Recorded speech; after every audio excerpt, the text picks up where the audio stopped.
Hi, everyone. Welcome. Welcome to everyone filing in.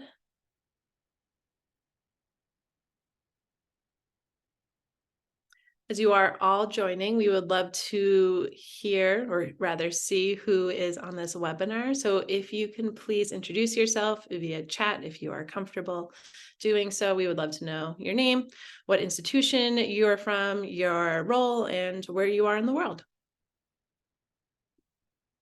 And sometimes there's matches made in the chat. People see a neighbor, someone that they met at a conference, a colleague. Didn't know that you both signed up for the webinar.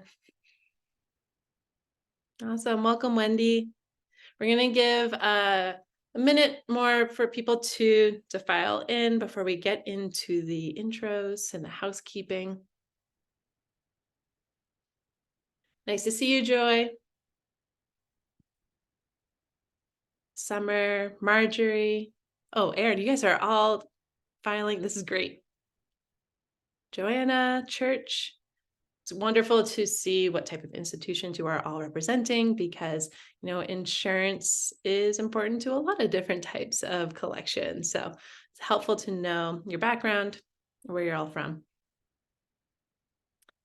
So with that, I'm going to start and share my screen so we can get into the slides.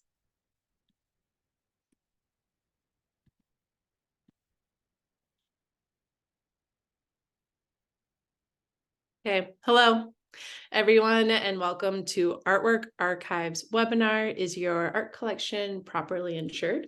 Expert advice from Huntington T block. Thank you all for taking the time to join us today. Few housekeeping items. So this webinar will be recorded and shared within 24 hours to all registrants. We also have a webinars page on our website, and you can direct friends and colleagues and people who may be interested in this content at a later date to that page. We have saved time for questions at the end of our presentation, so please submit your questions using the Q&A icon at the bottom of your screen. If you're on an iPad or a mobile device, there'll be 3 dots. You'll click on that to access the Q&A. And please use chat for any technical support. My teammate Cassidy is on chat to help out. And if you need live captioning or access to captioning, you can click live transcript on the bottom of your panel and then select show subtitles.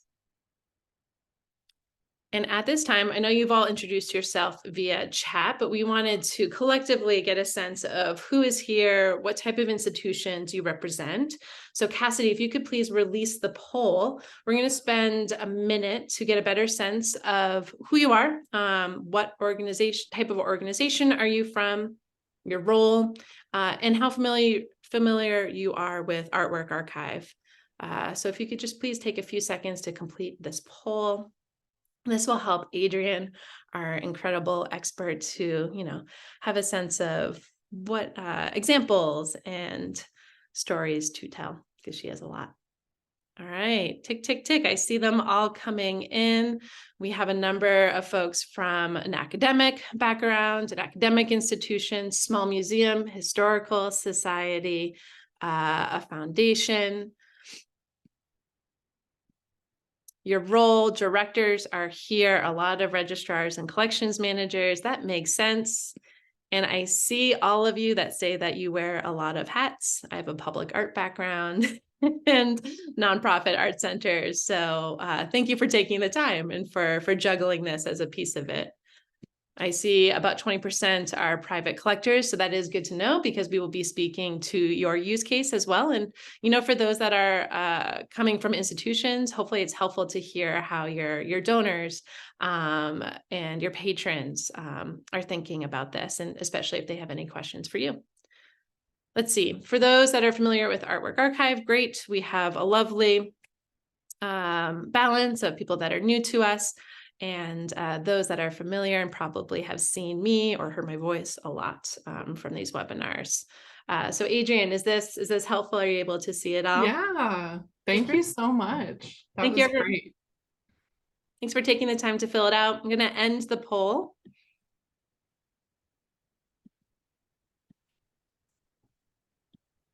And then actually, Cassidy, it looks like you need to end the poll because I'm getting a server error. So if you could end the poll, that would be awesome. Yeah, I'm ending it as well with the server. So maybe it's Zoom actually. Oh, Zoom. Okay, well, I'm going to minimize it so I don't see it. Let's see. Can you all see the poll in a big box on your slides? Let me see. No. Okay, great. So it's just on my end. Wonderful. I'll just keep looking at this poll and hopefully Zoom can sort itself out. All right. So for those that are new to us, it looks about a little over 50% new to Artwork Archive, the host of this webinar. We are an online art collection management system used by organizations, individual collectors, and artists to organize, manage, and showcase their artworks. For those of you that use our platform, welcome back and thank you for your support. And for joining us today. And for those that are new to us, hopefully you enjoy our free educational content. And I will share that towards the end of this presentation, we will have some best practices using a CMS, using a database. So Artwork Archive will be the examples, but if you have a database of your own, same concepts, right? Of uploading documentation and saving important values, etc. A little bit about me. My name is Alicia McNiff-Kogelmeyer. I am the head of partnerships here at Artwork Archive. I come from an arts family, parents that are artists, art educators, art therapists, and I've worked in the arts my entire career, running a public art program, curatorial work, creating online art classes, etc., and have been happy here with the Artwork Archive family for about 7 years now, leading our collection content. And now it's time to introduce our wonderful panelist. So Adrienne Reid from Huntington T blog, I'll let you share a little bit about yourself. Thanks so much. Thanks for inviting me on this webinar. I'm really excited, as always, to talk about art insurance. My name is Adrienne Reid. I'm based in Houston, Texas. I've been with Huntington Block for 19 going on 20 years, so well-versed in the world of art insurance. I originally am from Texas, and my family background, my mom is an artist and my dad does insurance. So I just decided to combine both of those things and become an art insurance person. So that's my background. I work with museums all over the United States, collectors, galleries, art shippers, and just anybody in the world of art. And I love it. It's a great space. The people, especially that work in and around institutions, are my favorite, and just really excited to be here to help you guys today. Adrienne, I didn't know that about your parents. It's really cool how we mesh things towards or away sometimes. That's right. Yeah. All right. So let's just start off with the basic question of how should your collection be insured? Yeah, thanks so much for that. You know, really, insurance is one of those weird things where people really don't like to talk about it, but it's actually pretty simple. It's not complicated. And art insurance is the most simple type of insurance that you could possibly get your hands on. It's typically written on what we call an all risk policy. And that means that everything is covered except for what's excluded. So it's really important when you're looking at an all risk policy to check and see what the exclusions are, because that will tell you what is covered. In our policy form, we have 3 standard exclusions, and that is, wear and tear, gradual deterioration, inherent vice. That's combined into one exclusion, and then war and nuclear. Beyond that, theft is covered, handling damage is covered, transit damage is covered, all of those things, that you would normally want to have insurance for are covered under a fine art policy. And when you look at how a museum specifically insures their permanent collection, it's insured under a blanket policy. And that means that it's covered for all artwork. It's not scheduled on the policy. It is actually just a blanket limit that's provided to the museum. And depending on the severity of a loss, they may utilize all of that limit or just part of that limit. And the coverage applies to every artwork that they have. We extend our property coverage to include owned inventory as well as property of others and jointly owned artworks. I just got a question today about a work that somebody is acquiring. It's a sculpture, and they are they're only paying for about 50% of it until it's delivered to their premises, and then upon delivery, it's going to the transfer will happen at that point for the other 50%. So, it's not technically a jointly owned artwork, but at that period of time where there is some fractional ownership, it is. And so it has to be, considered and treated in that way. So those are kind of unique nuances that we take into account when we build our policy form. It should be a very broad policy coverage, and it should be something that is an annual coverage. So you have a blanket policy for the whole year. And it's not like your health insurance where, you're trying to earn up to your deductible so that you or hit your out-of-pocket maximum.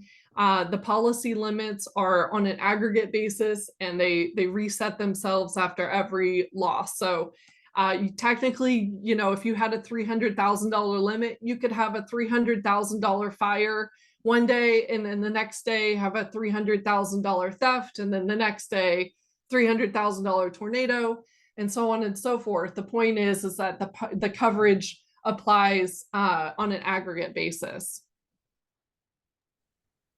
I actually have a question about that. So given your experience, what is the most, I don't want to use the word popular, most frequent claim Yes. you have seen in your experience?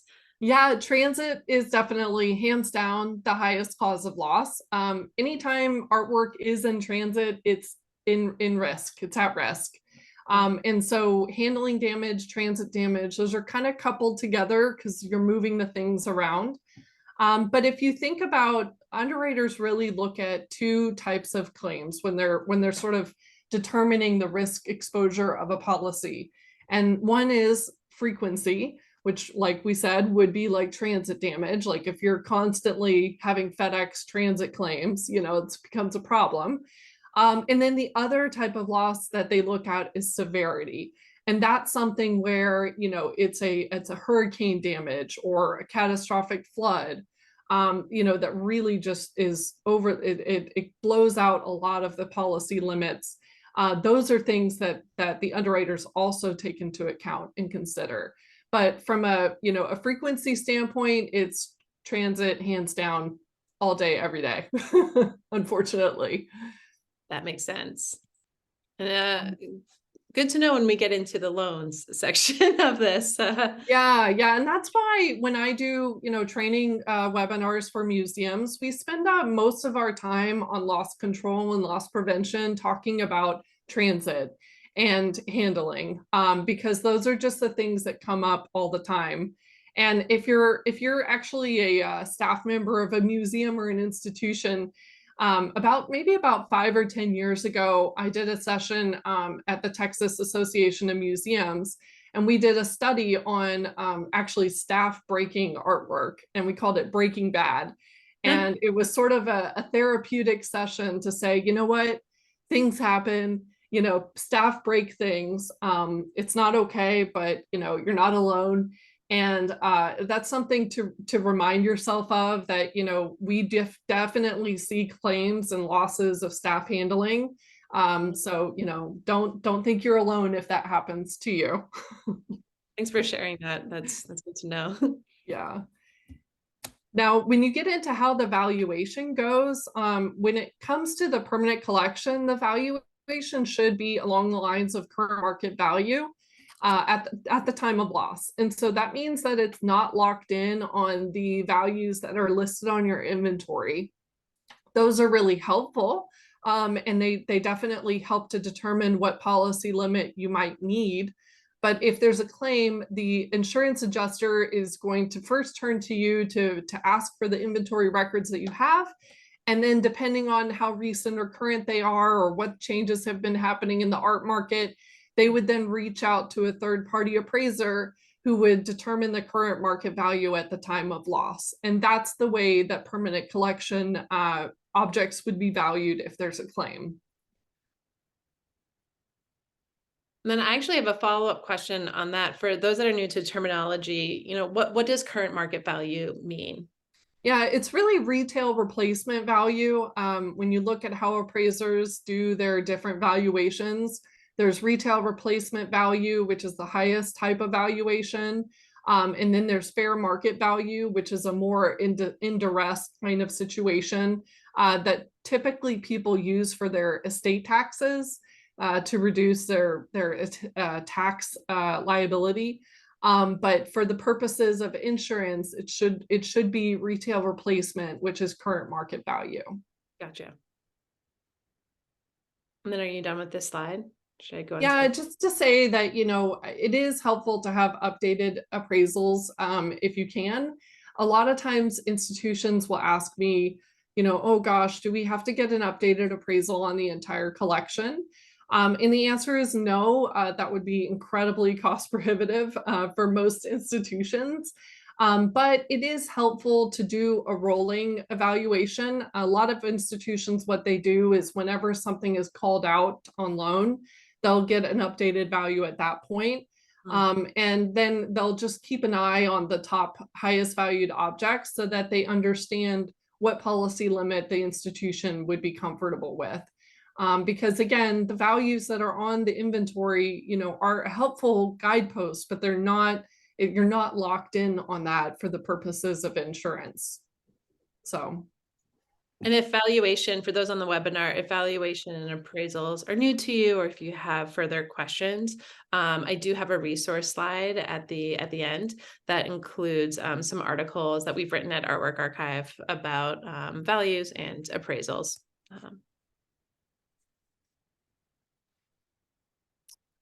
And so public art, I wanted to make sure that I just want to provide some context here, because one of the joys of my job is I get to participate in so many different professional groups, and one of which being Americans for the Arts Public Art Network.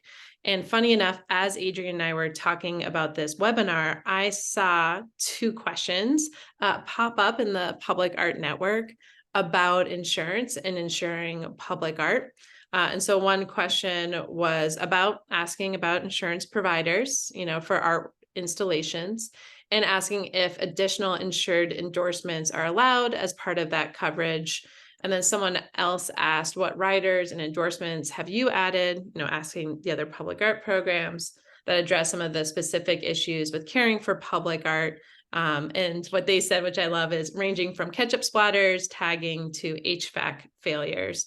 So Adrienne and I wanted to make sure that we spent some time here talking about the nuances of public art, but also speaking to the difference between insurance and versus wear and tear of your art.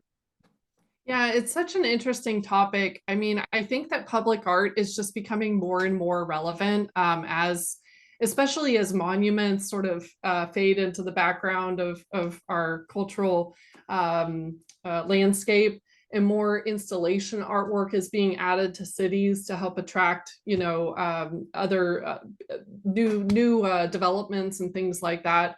I even see artworks, in the airports is very interesting, and also in corporate high rises. There's some incredible artwork that's put on display there. But when it comes to, public artwork, we treat it just the same as any other artwork that's covered under a fine art policy.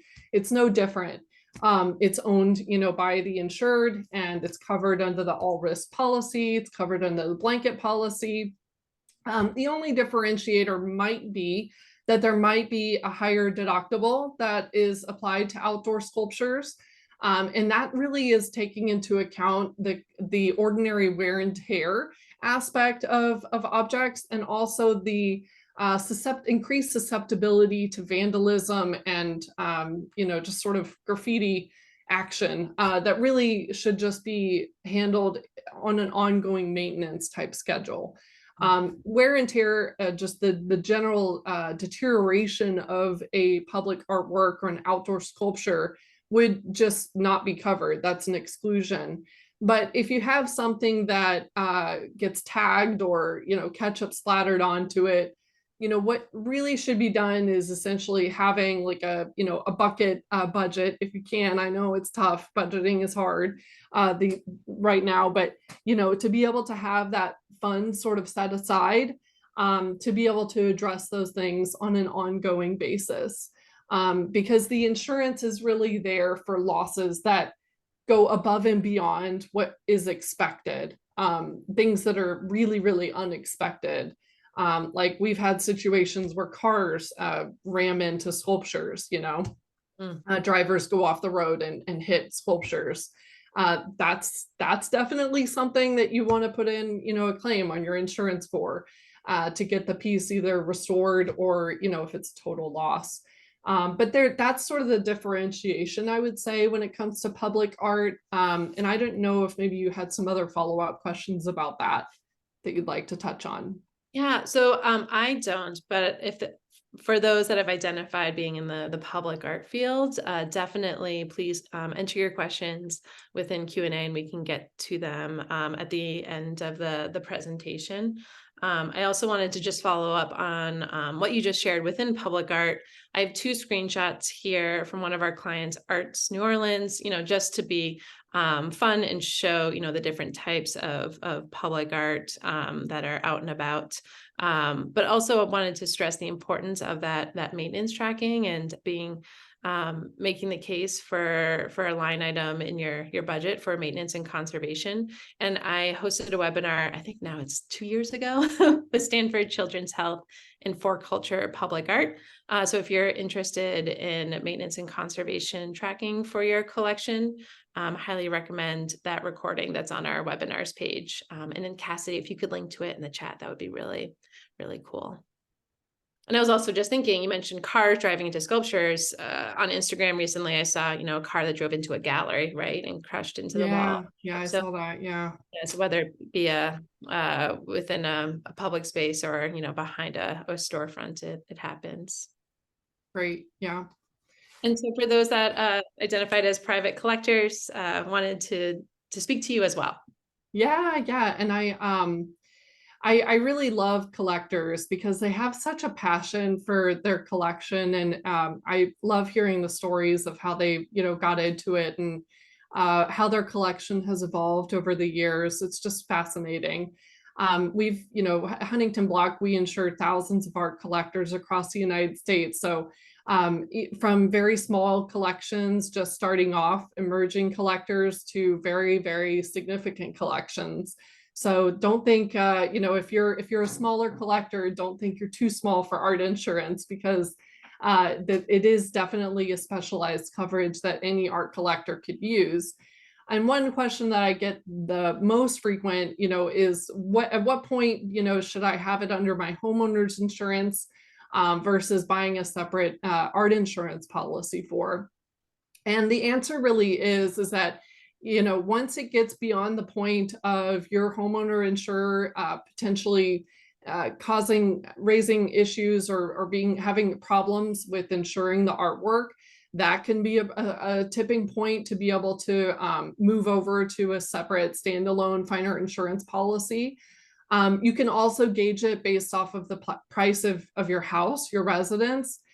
For example, if you have, a $100,000 house and you have a $100,000 collection, you probably need to get a art insurance policy because the insurer for the home would start to feel really uncomfortable with that value threshold. Our policies start at $500 annual premium for collectors.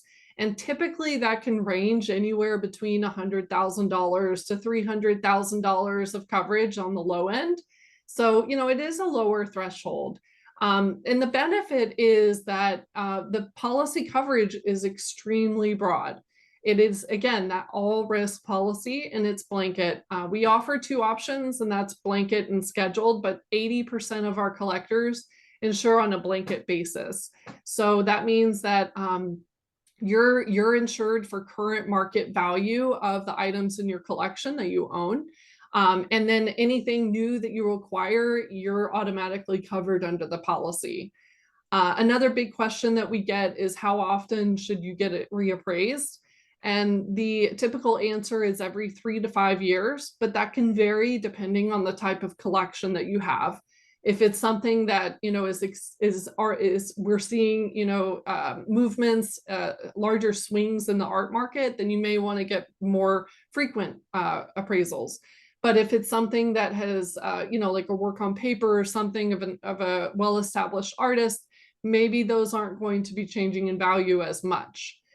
So you have to look at your own collection and make that determination.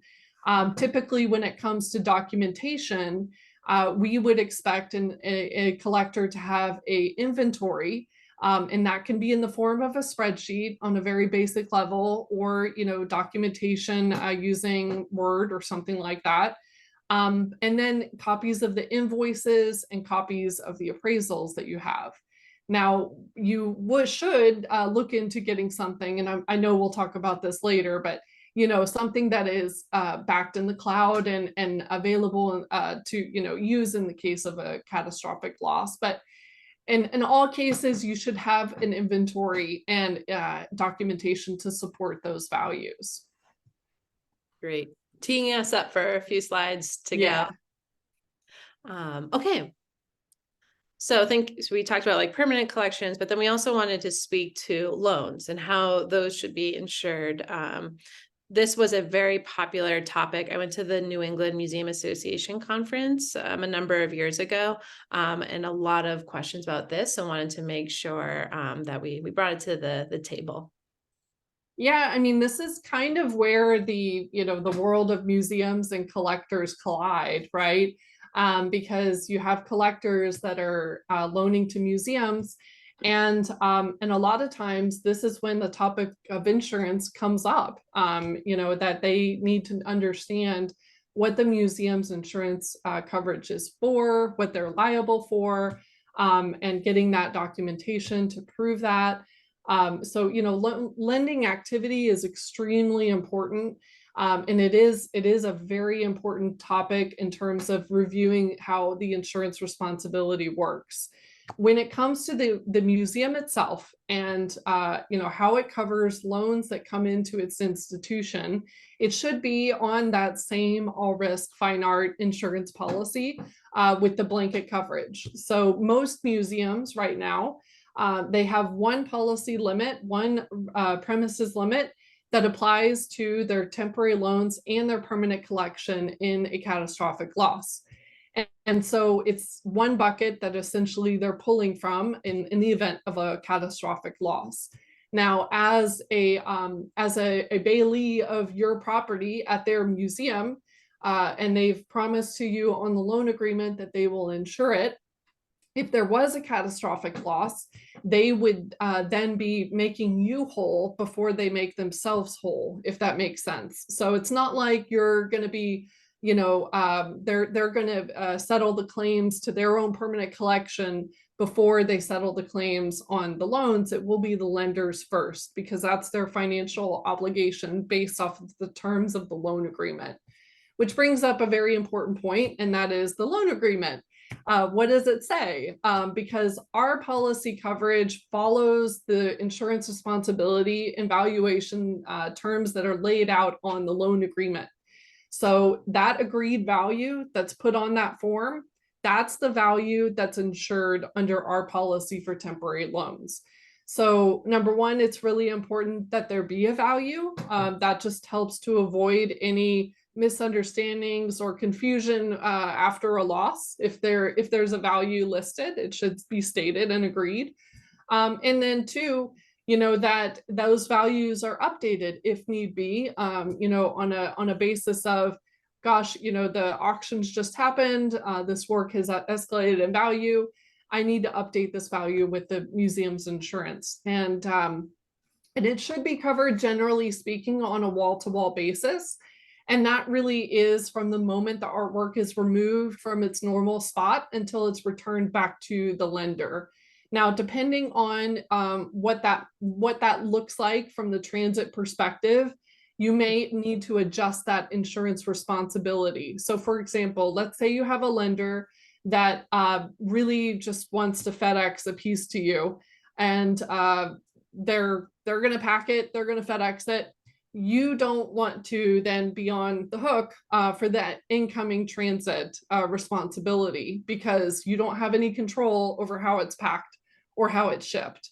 And so you would want to then adjust the loan agreement so that it states that you're not responsible until the artwork arrives on premises and is condition reported. So that's where your insurance responsibility begins. Anytime there's a shift in insurance responsibility, there should be a condition report.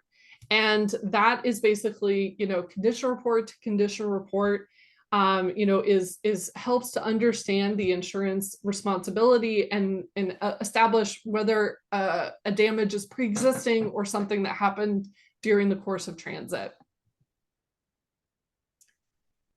If you have outgoing loans, it should be handled in the reverse. You're transferring that insurance responsibility to the lender because it's outside of your control, and so they should be insuring it. Of course, you need to check to make sure that their insurance is adequate, and that's something that I help with all the time with museums, is taking a look at lenders' insurance and seeing if the exclusions are good or not, and then basically determining if they're okay with accepting the lender's insurance. But it is something where the general rule of thumb is that whoever has the artwork in their care, custody, or control should be insuring the artwork. Because if you think about it, if there's a loss, it will be, due to potentially something that happened at their premises, not yours. You didn't have any control over that. Maybe they didn't either. But it's something where if it's in their control, they should be responsible for the coverage, the insurance coverage. That's helpful. I love the wall-to-wall analogy, because that was one of the questions, especially around transit, and especially knowing that, a lot of claims happen in transit. So understanding, who is responsible for what and when. Exactly. And I think that the valuation when it comes to loans and agreed value is so important, because at the end of the day, if there's a damage to a loan, you're already having to make that uncomfortable call to the lender saying that their artwork has been damaged. The worst thing that, could happen beyond that is that there's not an agreed value on the loan agreement. And then you're basically having the insurance company is having to work with the owner to determine what the current market value of the piece is after a loss. And that may work out fine, but typically, that's where it becomes more difficult and challenging. So it's just much better to have it agreed up front, so that everybody's on the same page and we know what the expectation is, and there's no question marks there. Yeah. And for everyone to do their best practice work and making sure you have it documented, uploaded into hopefully a database, so that there's no he said, she said. So making Exactly. Sure. Yeah. And that's where condition reports are huge, huge. Yeah. I had a string of losses with museums a couple months ago. It was very bizarre, where basically they were acquiring new works, and they were basically acquiring it. The artwork was in storage, and they were being shipped to the museum, but nobody had unpacked it or condition reported it prior to it shipping. So they condition reported and packed it when it was originally packed, but it had been sitting in the warehouse for however amount of time. And so there really wasn't a clear delineation of the condition of the piece when the object started moving. And so the object arrives damaged at the museum. They open up, it's damaged. You don't know if that damage happened during the transit or if there was something that happened before that nobody knew about. And that's, a really simple thing that could have been avoided if they had opened up the crate and at least, you know, taken some pictures or do something to establish the pre-existing condition, because that's really the baseline, you know, that you can use, and it just helps to avoid confusion. Yeah, it's a really great point. Well, especially because storage units, you know, susceptible to, you know, this next slide, series of slide, natural disasters, right? And so it's hurricane season. There's a rise of natural disasters. We've written a number of topics about it at Artwork Archive. So wanted to address losses in that way. Yeah. Yeah, absolutely. When it comes to losses, there's two types of losses that can happen. One is a partial loss, and so that is something where basically the policy will pay for the conservation costs plus any loss in value. So the conservator does what they're going to do, their magic to it, as I like to say. And then after that's done, there's still potentially there might be some residual loss in value just by the sheer fact that it's been repaired. And so the policy will pay for that delta between the value of the piece before the loss and the value of the piece after the restoration. That's called loss in value.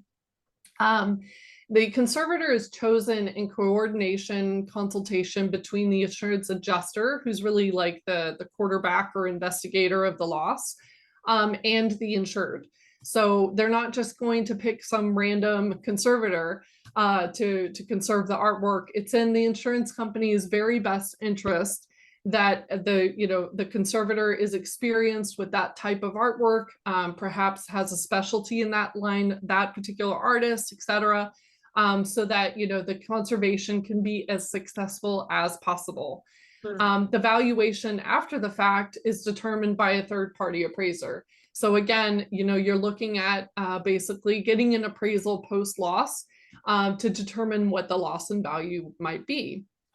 In certain circumstances, if it's an artwork that's by a living artist, there might be a situation where the Visual Artists' Rights Act applies. And this is something that's super fascinating. And if you like to nerd out on these kind of things like me, I highly encourage looking up articles on the VARA Act because it's fascinating.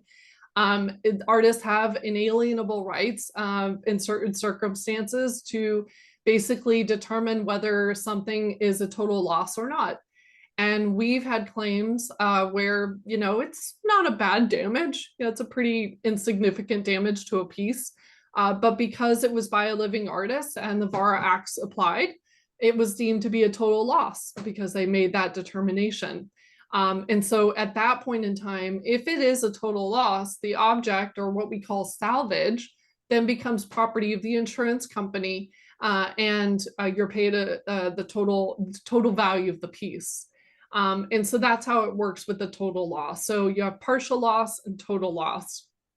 Partial meaning you repair the object and you get it back, and total loss meaning it's a complete loss. You're paid the total value of the piece and you surrender the remains to the insurance company. I'm curious, when we talk about loss, we talk about loss for the object, the artwork, but what happens if there's a loss of paperwork that pertains to the artwork?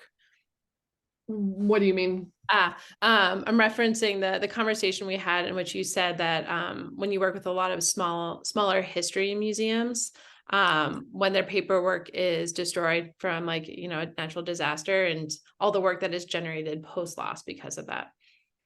Yeah, definitely.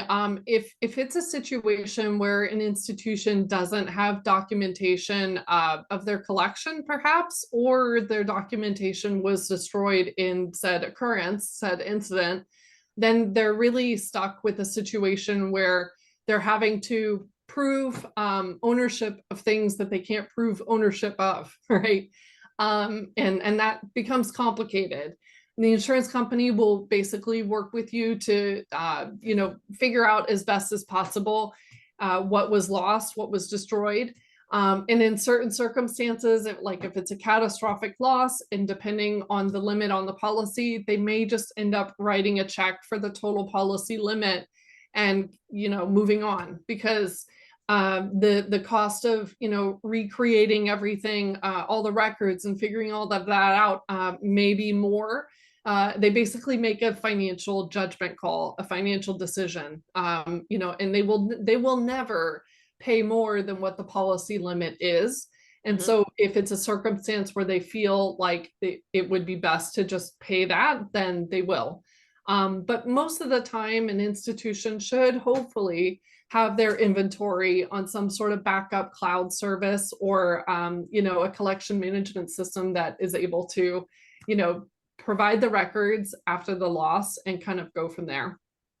Yeah, and it actually, one of our founding stories. So we were founded first for artists because our co-founder's mom, her hard drive crashed and she needed a database. But our other co-founder became passionate about having a collection management system because his basement flooded and he did not have the paperwork. Wow. And so wanted to make sure that there was a tool for independent folks who just needed a system to keep that in place. But yeah, don't want to digress. Yeah, I mean, it's an insurance joke, but our mantra is documentation, documentation, documentation, because it's just so important to have documentation to be able to prove what was lost, and also to be able to show, your interest and all of that. It just makes things so much easier when it comes to a claim. Yeah. So yeah, and then we shift gears and talk about deductibles. The policy deductibles are usually really low. This is the amount that you pay out of pocket if there's a loss before the policy pays.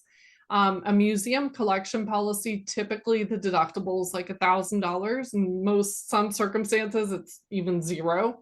And in our policy form, that deductible, whatever it may be, doesn't apply to temporary loans at all. So a lender can be assured that they're not going to have to chase after the museum to recoup the deductible. They're just paid completely by the insurance company. And then our deductible also doesn't apply to artwork in transit. And that, again, is, a nod to basically that most claims happen in transit. And so, we want to be able to pay full stop in those circumstances to make the insured whole. There might be a specific circumstance where you have a higher deductible that applies to specific perils like earthquake, flood, and wind. As more catastrophic losses are happening across the country and around the world, this may become more and more of a thing because insurers have to be able to minimize and balance their financial exposures. And deductibles are a way to do that. But in most cases, a policy deductible for our work should be very low. Makes sense. And then, we wanted to reap the benefits of Adrienne's extensive experience. So some common insurance shortfalls that we see. And I have to be quippy with my Giphy or GIF or however you pronounce it, because my son was just recently watching Monsters, Inc. And so, explaining that GIF that's happening right now. That's hilarious. Well, I mean, it goes back to the paperwork, the documentation thing. So I love it. Not having the documentation.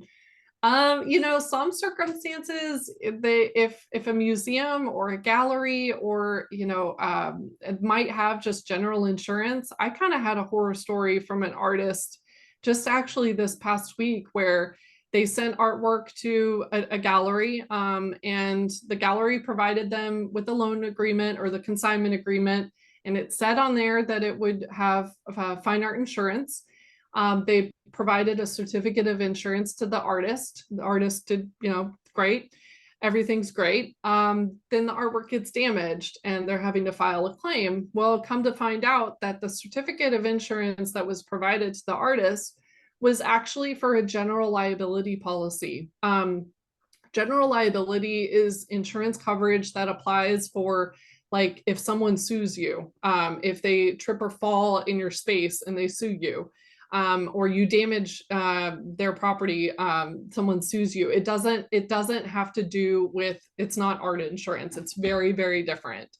And so what happened is essentially the gallery did not have fine art insurance, even though it said on the consignment agreement that they would provide fine art insurance. And so the artist is left completely holding the bag. And I just felt really bad for that artist because You know, they had done their due diligence of asking for the certificate of insurance, but they just didn't understand the nuances of what that certificate actually was saying. You know, instead of saying, oh, I got a certificate, yay, okay, check the box, moving on. Knowing and understanding what it actually says can have a very real impact on the coverage itself. And that's something that we help with all the time too, you know, is again, looking, you know, saying, send us certificates, we'll look at it and let you know if this is with a specialist fine art insurer or if it's with like a general property insurance company. Another common thing that we see is collections not covered for flood or water damage. So in general property insurance, flood is not covered, it's excluded. That's why you have separate flood policies, and it's managed by FEMA. And so my house, for example, I buy a separate flood policy because the homeowner's insurance never covers flood. Art insurance does typically cover flood, but it's becoming more and more of a thing that underwriters are looking at. They're looking at flood zones and monitoring their aggregations very carefully, because areas that maybe haven't flooded before are now starting to flood, and they're getting burned, so to speak, on flood losses. So just be aware of flood, especially if you're somebody that has your artwork covered under homeowner's policy, and just know that it's not covered for flood there. And if you did have a separate fine art policy, it likely would be. Another thing that we run into is just inadequate limits of coverage. They didn't buy enough insurance. And that's where documentation is so important. Updated valuations become so important, to be able to make sure and check in that you're buying the right level of coverage. And then we talked about the loan paperwork, but I cannot stress enough how important it is to have loan documentation. And then also just making sure that the terms of the loans make sense. And that either, you know, if you're the borrower, you're not being held accountable for something beyond what's covered by insurance. And then as a lender, you're making sure that the insurance coverage that the borrower has is sufficient and actually specialized fine art coverage. And then the last point really revolves around condition reports. I talked about that horror story of the artwork, you know, in storage. And that could have easily been managed by having a condition report. We had one situation, this is probably one of many, but where a museum insured wall to wall, and their staff came to the lender and packed and you know, they didn't condition report, they packed, they transported the artwork to the museum. Then when it got to the museum, they condition reported it then. And they noticed that there was some damage on the piece, but thought it was just pre-existing, didn't really make any fuss about it. Then when it was returned to the lender said, that wasn't there before. Now, because the condition report was done after the transit, that it's entirely possible that that damage happened during the transit between the lender and the museum. But it's also possible that that damage was pre-existing and had always been there. You don't know, right? And that's another situation where condition reports are just so critical, to help us clear up any misunderstanding or confusion. Yeah, great point. So speaking of work, yeah, documentation. I think that it's so important to have your collection well documented. And I think that for emerging collectors, you know, you start off buying one or two pieces and it's not a big deal. But then you turn around one day and all of a sudden you have lots of artwork and you're having to start from scratch of building some sort of system around it. So, you know, start as you mean to go on, and be organized with your invoices. That's really important. Donor records, appraisals, condition reports, and even historic loan documents. Those are things just to keep in the back pocket. It's all, you know, a documentation of the life of the artwork itself. So yeah. Building out the provenance for the piece, which is also really exactly. Yeah. And so the bailiwick of Artwork Archive wanted to also speak to the best practices for digitizing and archiving your collection for insurance purposes. I know that when I give demos to collectors and organizations, this is a big piece of what we talk about and the importance of keeping track of it. So I'll let Adrienne, if you want to jump into this slide, and then I can quickly get into some examples so that we can get to some questions. Yeah, that would be great. I'm excited about the questions, by the way. Just seeing the ticker go up, so I'm pumped about it. Yeah. So one really helpful tool would be to have location reference on your inventory, so that if you have multiple locations, such as an offsite storage or another residence, if you're a collector, the insurance company can understand how much value of art you have at each location. And that can be a very important point when it comes to determining what policy limit you're comfortable with. And one thing I will say is that, collectors will use sometimes storage facilities that are just sort of public storage. We don't recommend doing that. And usually there's a lower limit involved. Like insurers will limit their exposure there because there's not control in those facilities over what's stored next to you. And there's not single access control to the facility itself. Like everybody has access to it. So it's just not really the most appropriate place to store art.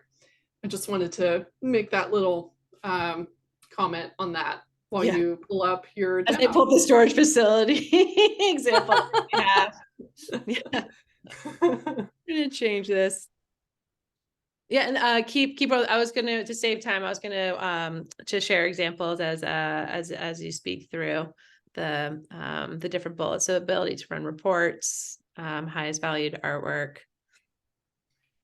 Yeah, I mean, I think that the biggest thing is just being able to run reports, live reports. I love working with museums that have a system that they can run these reports prior to the renewal so that we can take a look at what their total values are at offsite facilities or perhaps out on loan. And that becomes very important information to really zone in on what limit is they need. Because it could be that, maybe that year in particular, they have a lot in offsite storage. Maybe they're undergoing a renovation project or something, or maybe they've lent out a lot of their collection. And so that will have a big impact on what policy limit they should buy that year. And just being aware of that. As insurers are getting more and more data savvy, I would say, they are expecting us as brokers and client as well to have a more precise understanding of exposures and being able to pull these kind of data points for them. Because I can tell you that, when hurricanes are on the horizon and heading towards, a city, we are getting phone calls from insurers asking us, how much value do we have exposed here? And have you talked to the client? Are they moving it? What is their plan? And that all, boils down to having good data on what actually is at each location. That's a great one. And as you were talking, so that's a big use case of why we talk about the importance of location tracking. So clicked into a location, you can see the values, you can upload documents. So if you have a location for, a lending partner, you can have your agreement there, you can have the condition reports. If you are loaning just one piece, then you can add the documentation to that one piece.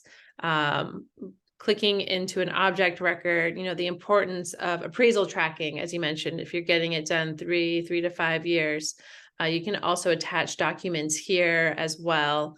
You mentioned there's different types of values, so making sure that you're keeping track of those, that the appraisals are updating it, condition notes, along with additional files and maintenance records, right? And so, if a piece was damaged in transit and you have to get it fixed, tracking that as well. Also wanted to note that within Artwork Archive, we have loan tracking. So to your point with the temporary loans, and what happens when things are in transit, the importance of loan tracking. So not only just to know what is out there or coming in, but to make sure that it's properly insured and taken care of. So within Artwork Archive, you can, note that it is going out on loan.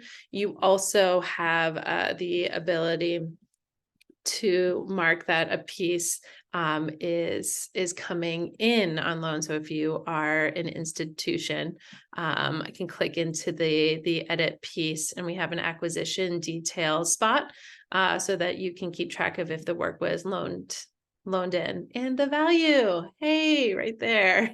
So it's recorded. You can create a report.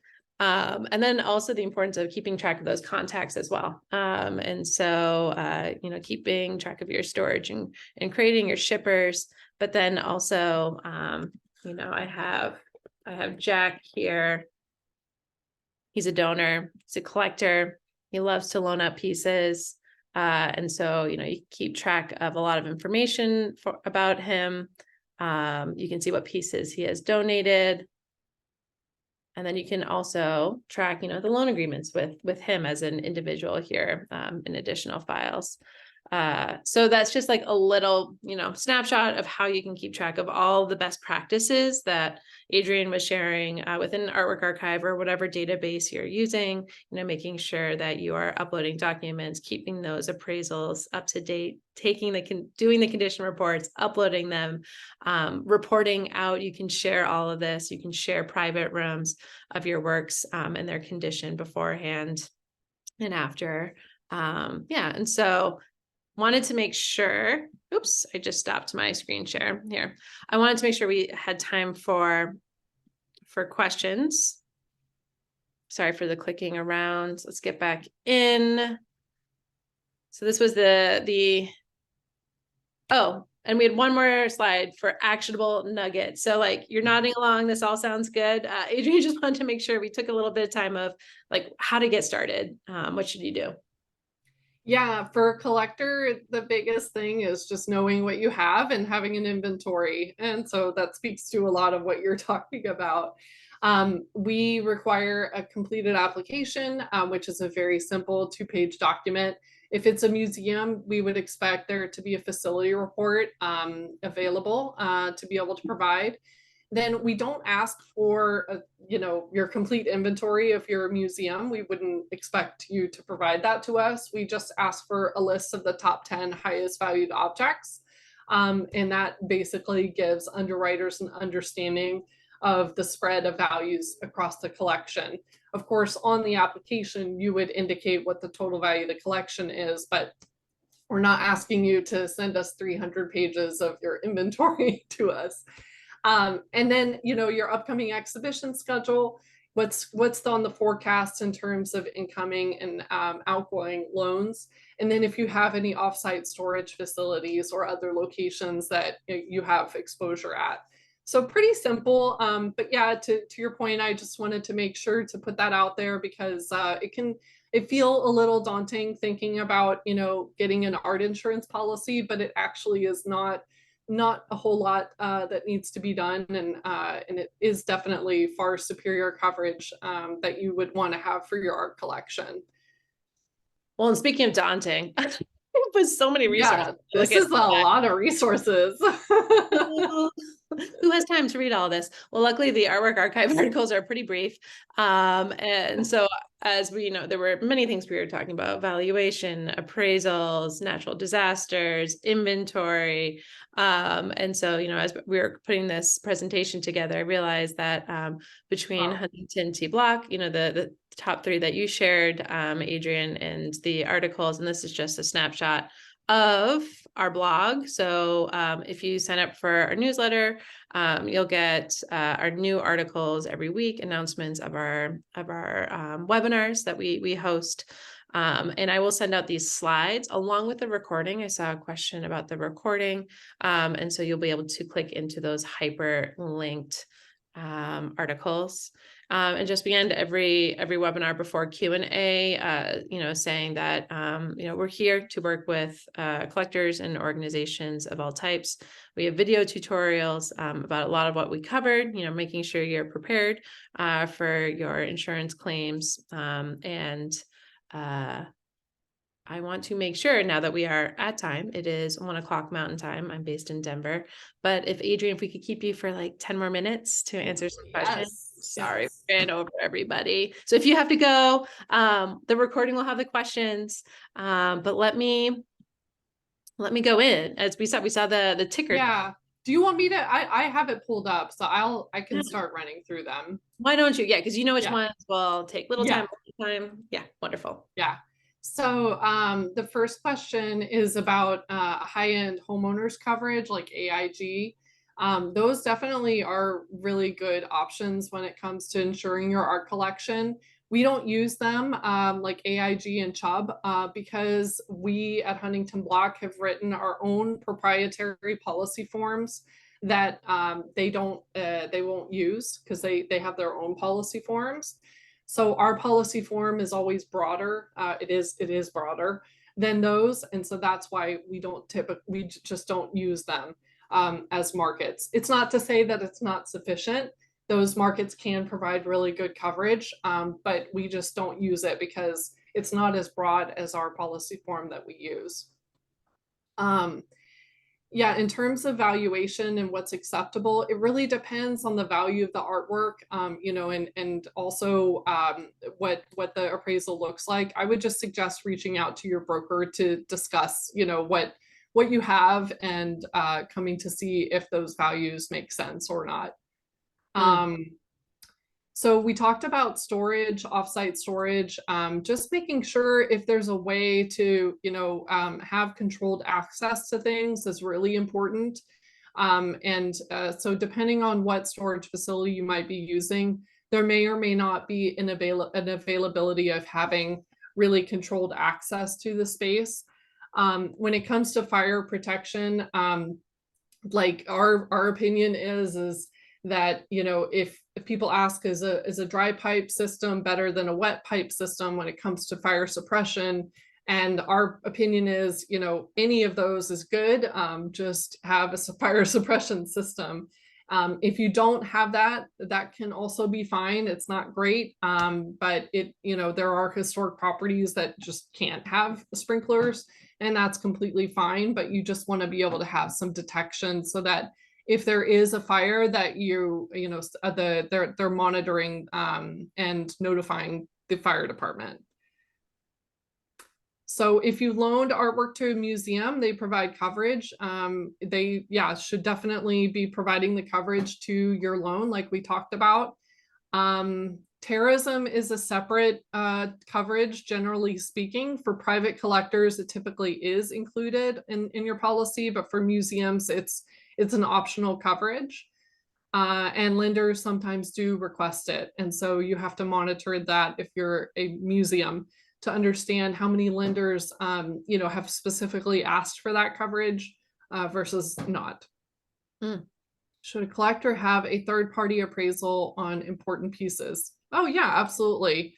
If that goes back to the importance of just appraisals overall. Let's see. What about entering value for insurance? I know, yeah, skip over that one. Insurance purposes. It basically, we talked about that in the sense of, having the agreed value. Ensure temporary display in public companies. Well, I don't understand that question. Maybe you can look at it. Yeah, Marcus, if you could reframe the question, and if we have time, we can get back to it. The next question is about a waiver of recovery, same as a waiver of subrogation. Yes, this is something that people get really confused about, and I cover so extensively in any training that I do for museums. And even still, there's always questions. Subrogation is that ability to basically go after a negligent third party. So an insurance company, let's say you have an artwork damaged in transit, they'll pay you, to recoup you for the loss, but then they might turn around and sue the transit company, and that's called subrogation. And so a waiver of subrogation means that the insurance company cannot and will not go after that other negligent third party. If an insurer, if they cannot provide a waiver of subrogation, that means that they're not willing to waive that right of recovery. They want to be able to subrogate. And subrogation, by the way, is a good thing from the perspective of, your policy, because like we had an example of a museum that had a very significant loss. It was a fire loss, and ultimately a large amount was paid. The insurance company then subrogated against the electrical company that was deemed to have caused that loss, and they were able to recoup a significant amount of money, which reduced the claim on that museum's loss record. So, the impact of that claim for their record was improved because of that subrogation ability. So, yeah. Okay, theft. If there's an artwork that has parts and parts of it removed or stolen, would that be a different kind of claim than theft where an entire piece is stolen? Interesting question. It makes me think of an artwork that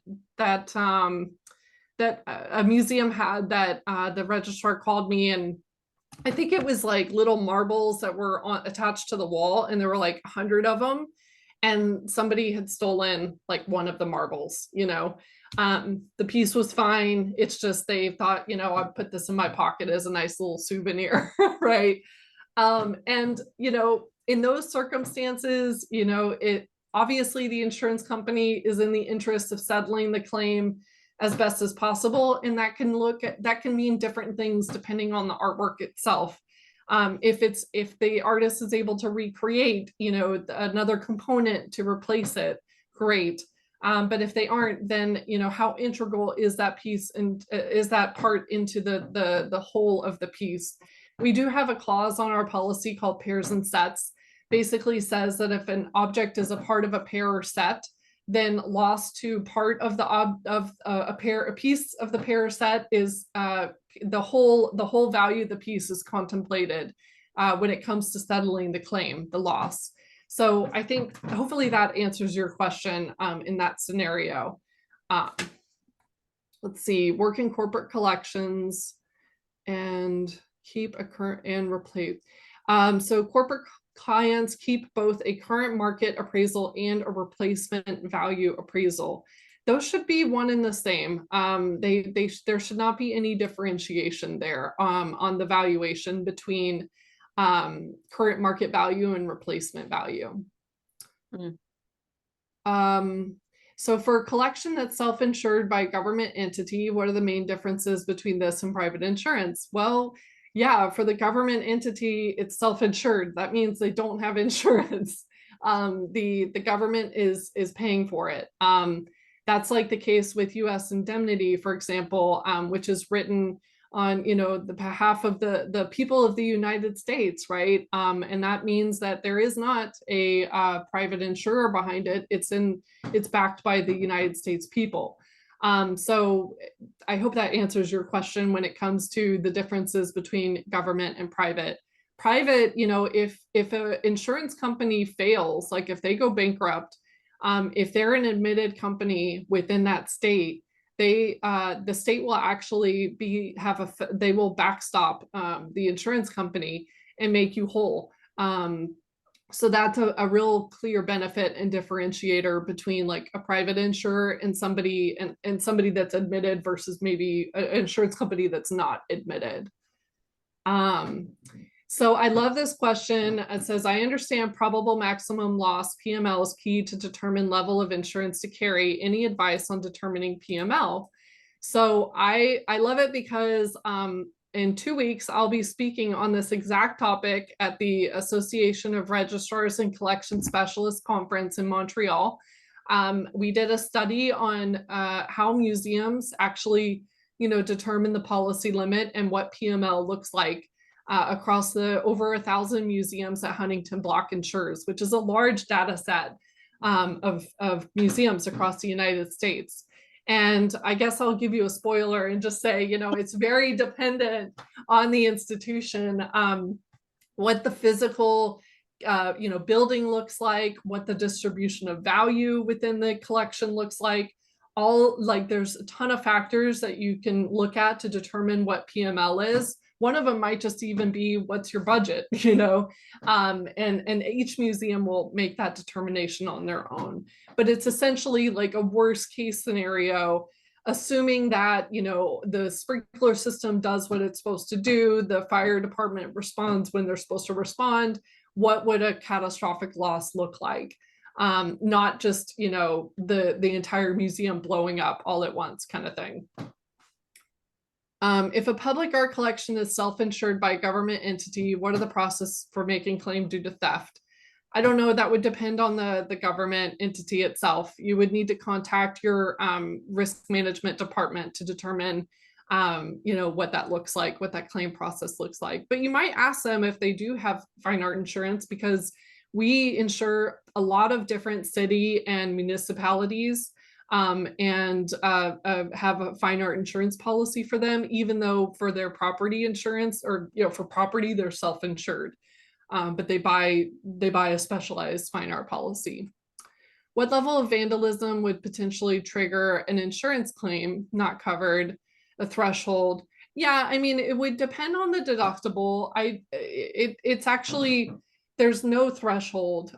It would just be, what's the cause of loss? Is it covered or not? And if it's covered, then what's your deductible? And that's where you would want to make that determination. You also just don't want to put in claims just all the time, because then you would be running at the risk of being flagged for frequency issues. So that's another consideration to be, you know, to take into account. Adrienne, doing great. I'm just checking in. Are you good? We have 12 left. Are you good? Yeah, I love this. Like, this is my jam. I love answering insurance questions. When a private collector, it's like I'm on Jeopardy or something. When a private collector schedule versus cover under a blanket. You know, it depends on the collector themselves. Like I said, 80% of our collectors insure blankets. So hopefully that gives you kind of a ballpark of, you know, what normally happens. But we do have some collectors that just straight up prefer to have it scheduled because they want that certainty. And they want to have the list. They want to see the values, you know, like we talked about with the loan situation. They want to have that assurance that it's agreed value. But, you know, it's more cumbersome to manage. You gotta keep it updated and all of that. So that's where most of the time a blanket policy is what most people do.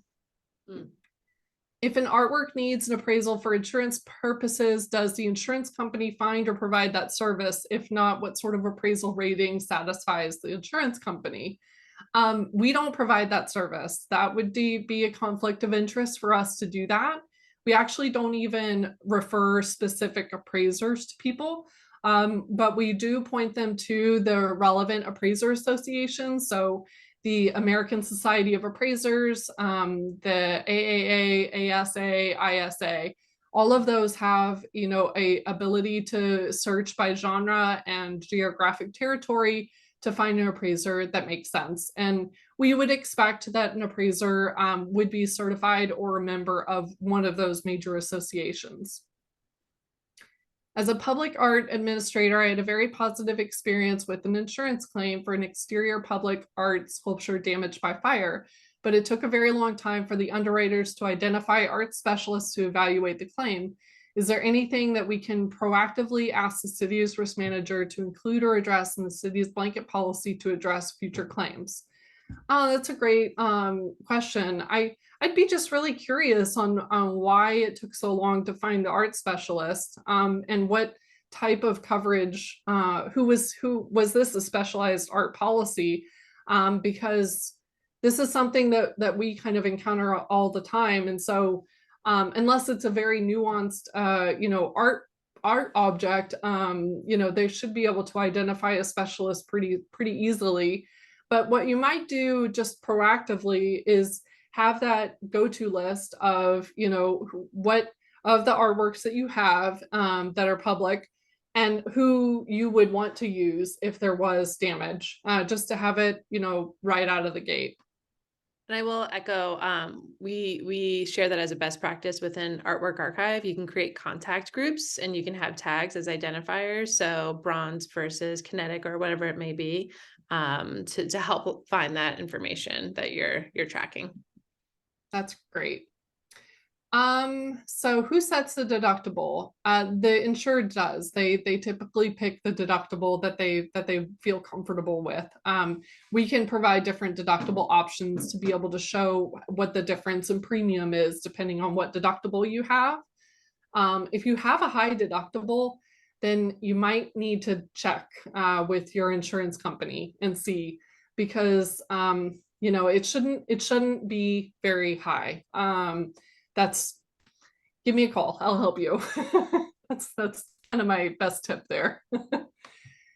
Claudia Sanchez. Hello, Claudia. If the insurance ends up having to cover loss in value, does the museum still get to keep the object? What happens if the work is deaccessioned and the price received is greater than the estimated loss in value? So if it's a partial loss, then the museum would keep the object, but in no case would they pay more in loss in value than the current market value of the piece, if that makes sense. So if it ends up being a total loss, that's when the trigger happens of, you don't keep the object.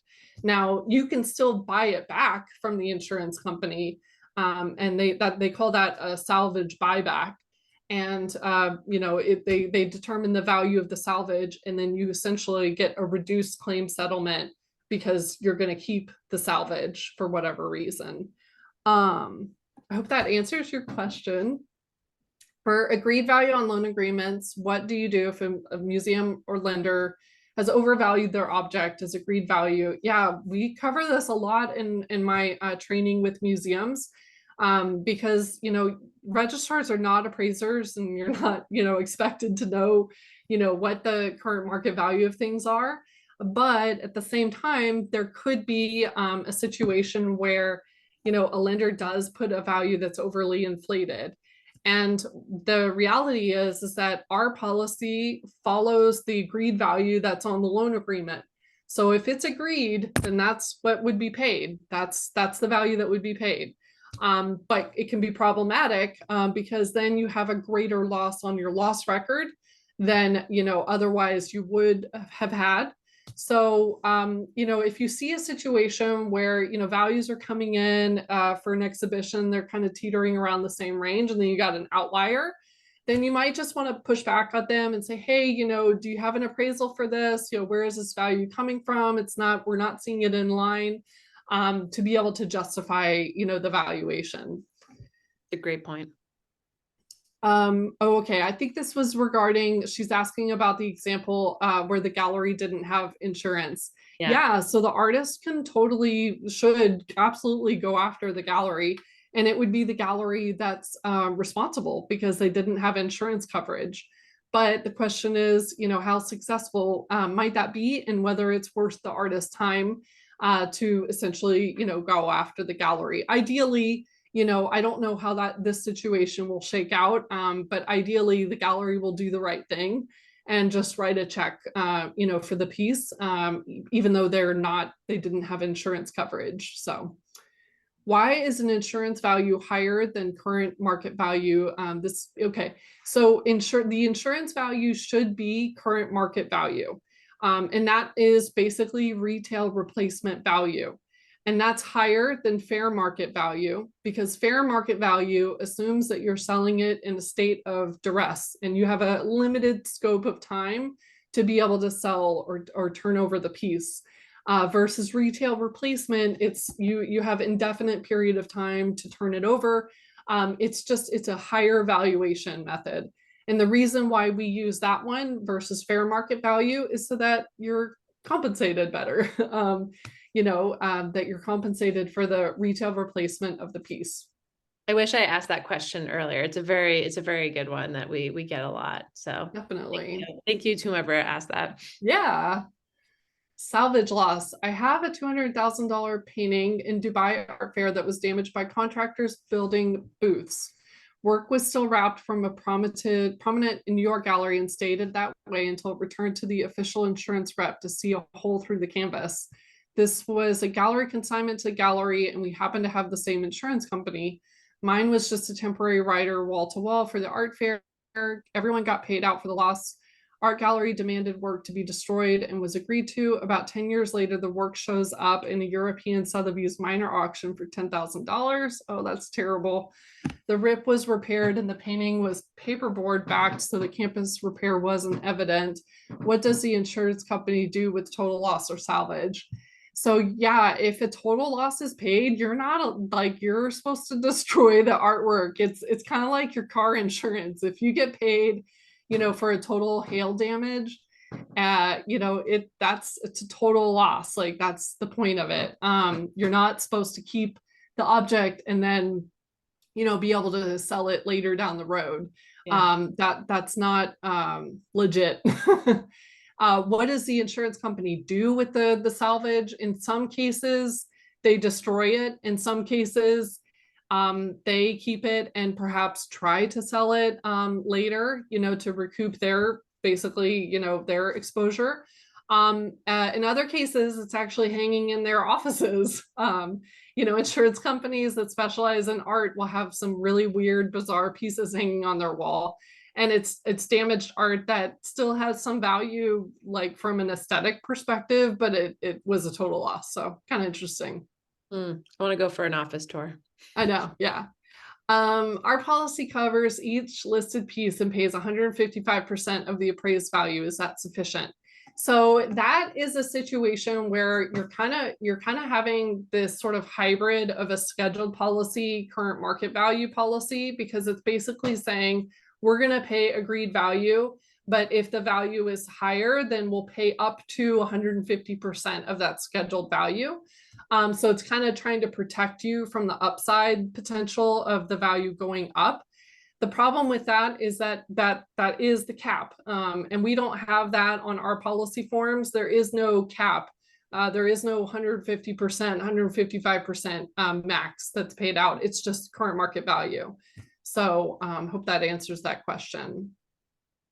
Values for insurance purposes are not set in stone if there is a loss, correct, no matter if it's incoming or outcoming from the institution. If it's a loan and it's an agreed value on the loan agreement, it is set in stone. That is the agreed value. But if it's something in your permanent collection that you're just covering, then no, it's not. That's again, that goes back to that same point. During a claim, should the insured hire their own appraiser, and should the insurance company do that? Yeah, so we answered that. You do that. And then the last from Sherry Zambrano Jackson: if a lender or the art advisors want to organize the packing and shipping, the lender should insure the artwork during transit. Correct. The museum was insuring wall to wall. This should be agreed upon and stated in the loan agreement. Correct. Yes, it should be stated on the loan agreement, where whoever, if they're packing it and shipping it, then they should be responsible for it. And then the insurance transition happens upon arrival and condition report. Woo! This was awesome. I kept thinking about, I had the pleasure of meeting Adrienne at the Alliance of American Museums conference in Denver this past year. And I was just thinking that we would be kicked out of the room. Like, that's true. 23 minutes. Thank you everyone for sticking with us. A lot of you stayed on for the Q&A. So really appreciate your engagement. And then, oh my goodness, Adrienne, you are amazing. That was really engaging. So fun. I love it. I'll answer questions all day long if you want me to. If you put it out there, you better be careful. How public is your email? Well, as we mentioned earlier, the recording will go out with all of that great Rife Q&A. We will also have the deck, the slides. And thank you to everyone who joined. And again, thank you, Adrienne, for your representation of Huntington T block and your dynamicism. So you're a force. Thank you so much. Appreciate it. Take care. Bye, everyone. Bye-bye.